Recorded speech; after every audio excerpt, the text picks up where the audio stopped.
Welcome back to this week's Real Country File. This week Angela is with a load of farmers in a football stadium.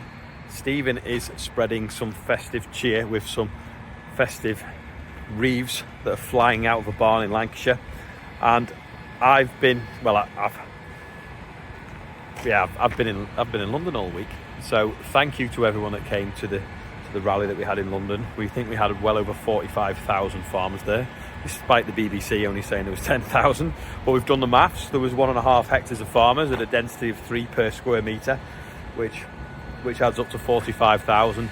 But also some people say that the density was more like 4 per square metre, so that could be potentially 60,000.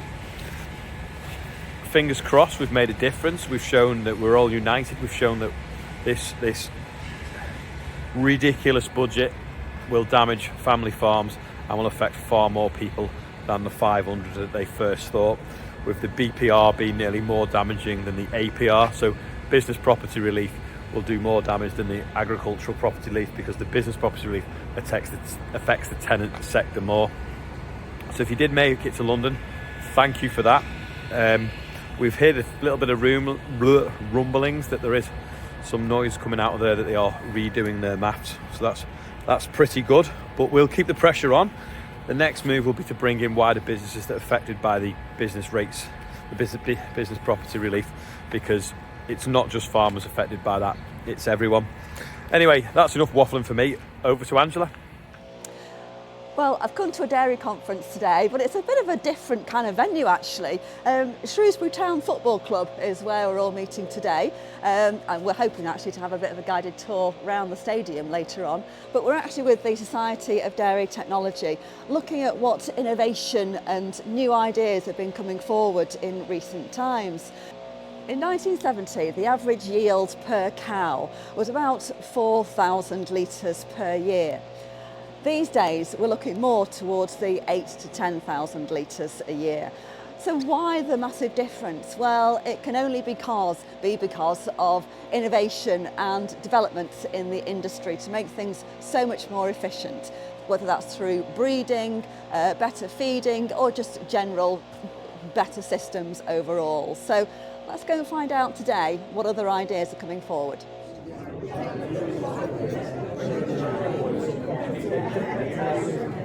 So, right, the Society of Dairy Technologies is over 80 years old now. So we're one of the earliest societies, I think, in the UK. Well, that's our claim anyway. But we actually, our remit is to support dairy technologists in the UK and Ireland in the workplace, which is usually the dairy processing side of things. So what's happening today at the conference? So today's a little bit different for us actually, because we're focusing a lot more on the farm end of the supply chain. We have a journal, the International Journal of Dairy Technology, where we have authors from all around the world. And the journal has recently been extended to incorporate more the farm end of the supply chain. You know, how farmers can influence the sort of composition or functionality of milk. So as a consequence of that, this conference really addresses that. So we're looking at the methane emissions, or using different testing procedures for antibiotics and that sort of thing. So bringing in a lot of the new developments that are around to support farmers in their quest to supply good quality milk of good composition and nutritional quality to the dairy processing industry. More about it, but it really is an exceptional piece of science. So Adrian, you've been one of the speakers here today and talking to us about methane production. So just give us a flavour of what it is you've been talking about. Yeah, well, we've got a product, a feed supplement that can reduce methane by 30% in dairy cows, and that makes a significant reduction to the carbon footprint of milk production. So it can be fed very easily in TMR feeding systems, but it does have a large impact on the emissions factor of dairy and milk.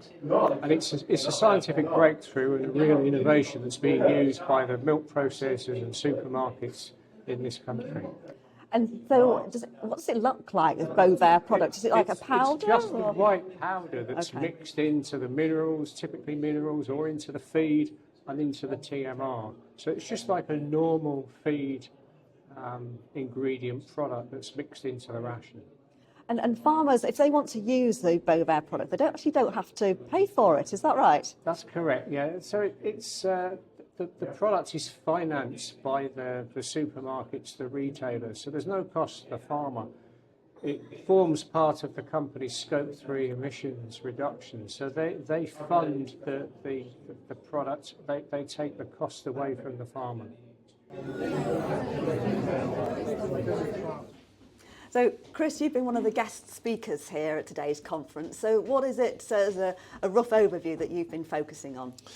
So today I've been presenting a few slides about what we're about with Viking Genetics, so promoting the crossbreeding, or the three-way crossbreeding structure, but also it's about the future and what it can bring to farmers and how they can benefit on farm. Because generally the perception is that purebreds are the ultimate goal and the aim to be, but actually you've been talking about some fantastic better profits. So that it's all about profit, really, isn't it? At the end of the day, by having crossbreed varieties. Yeah, well, first of all, we do need purebreds when we're crossbreeding. They're the most important part. So today I've been just bringing up facts and figures that are actually scientifically proven. So if we look at all other sectors of the industry, the pigs, the poultry, even maize varieties, grass varieties, they're all hybrids. They're all gaining from that heterosis. So I think the dairy industry is a bit unique in that sense. We're slow to move on from the pure breeding, let's say, passion and pride that farmers have. But there's so many more benefits.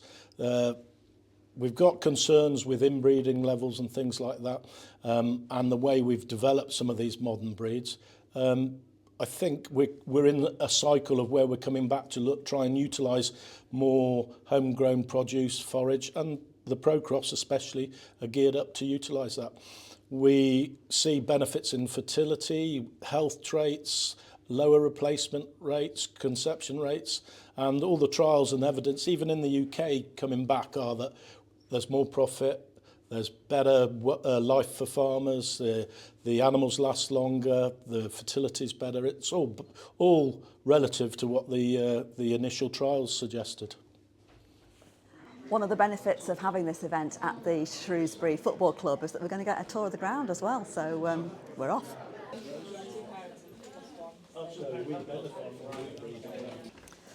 Oh, emergency trolley for any on-the-pitch injuries.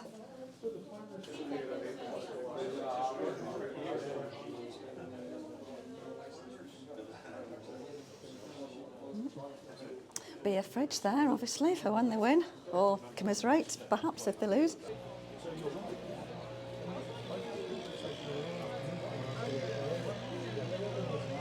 Some synchronised snow clearance going on here.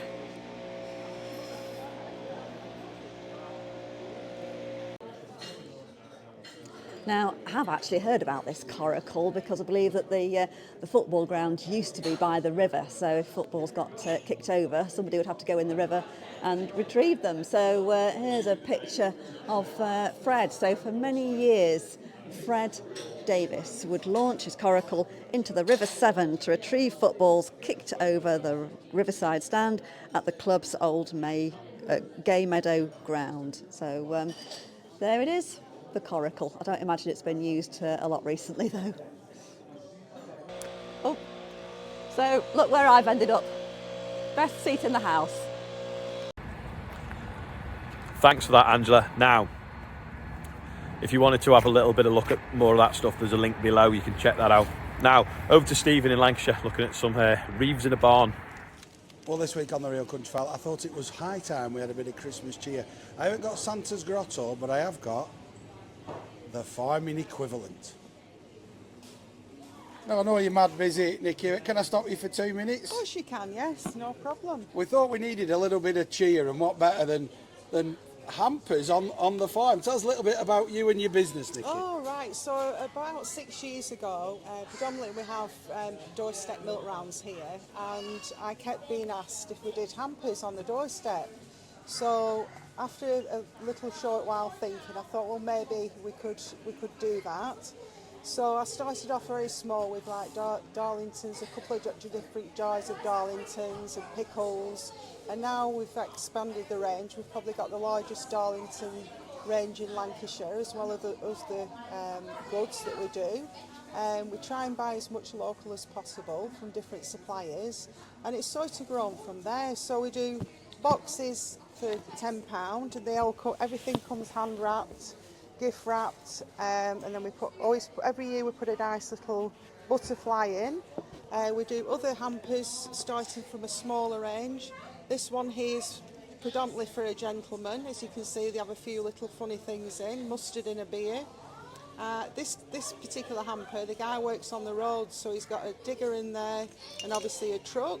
I love it, Nikki, and I love the fact that you've diversified quite differently. I mean, Yes. the farm shop, it's still relatively new, isn't it, the farm shop? It is. We've been open now 4 years, and that all started when COVID happened. We needed to get products out there on the streets. So we used to go on a Wednesday afternoon for 2 hours on the back of a milk float selling jars of jam and eggs and cream. And then we tried to stop it 2 years later, but we'd formed such a nice community, we decided to make use of this building here. So my husband obviously re-roofed it, and I call it ramshackle. There's a bit of everyone in this farm shop, from friends and family. We've all helped to do it, and it's going strong. People are finding us. We do a monthly market where people sell all their own gifts and crafts and things. That's once a month. We do food events, and then every Saturday we do soup and a roll and a piece of cake and a coffee for £5. We keep it at a reasonable price, wholesale price, and it's affordable for everyone to come out and have a day out. And you've got like the same people come, don't they? Absolutely, every time. Absolutely, yes. It's so nice, and people are travelling. They're travelling from different areas to come here because it's such good value. And then you can buy it in the shop. We are probably one of the cheapest farm shops in Lancashire. We keep the prices low, but people do come back because they like the prices. And I like the fact that we were just talking about some Italian olive oil and things, Yes. and you were saying, and you know the family, and then you know the farm in Italy. Absolutely. So it's like it's coming direct from another farmer It is. and helping them out. Absolutely. So this hamper, for instance, here, it's filled with quite a few items from Centura Morelli. The family live down south, but they have family and a farm over in Puglia, and these are some of the items. So if you look on their website, you can see the olives actually being picked and packed with it in the jar. So you're connecting farmers across Absolutely. Europe as well. Yes, As well as all the local stuff. You've That's got it. you're not just buying from a wholesaler. I No. like that. And you've a load of Christmas market. We're trying to spread a bit of cheer because the weather's been terrible. Yes. All the stuff in the news around farming's not been Yeah. great No, either, has it? You no, know, it's absolutely. tough times. So a bit of cheer, and you've got Yeah. some Christmas markets coming up, haven't you? Yeah, we've got lots of Christmas markets. If you look on our Facebook, which is Holme Farm Dairies, Penwith and Preston, but not just for us. If anyone looks if you put in farm shops, it's really good for everyone to look all in their area, because lots of farmers are doing different things to try and keep afloat, basically, with everything that is going on, just to support local people. At the end of the day, with every farm, all local people support the farmers, and we won't be here without the support of local people, because basically everyone in our community pays our wages. Obviously we deliver milk to the doorstep, but we put money back into them. We do free hampers for churches, and try and support as many people as we can. It's in swings and roundabouts. Empty fridge that we have here is just full today with craft people, all local people selling their goods as well. So It's the rural community coming Yes. together to support each other. yeah, in businesses, yeah, absolutely, yeah. Nikki, you're an absolute breath of fresh air, Thank you and very you're like much. Mrs. Christmas Oh, I in wish. here. Absolutely wonderful, and I Thank you. definitely feel Christmas now. No, and thank that you. message about how local people, Yes. having seen what they've seen in the news, can come out and support farmers. That's vital. So God Thank bless you. you. No, thank you all. Thanks for your Merry support. Christmas, Merry Nikki. Christmas to you too.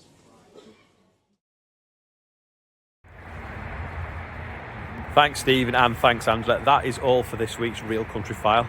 we will see you next time. If you've made it this far, click like, it'd be amazing. Bye for now.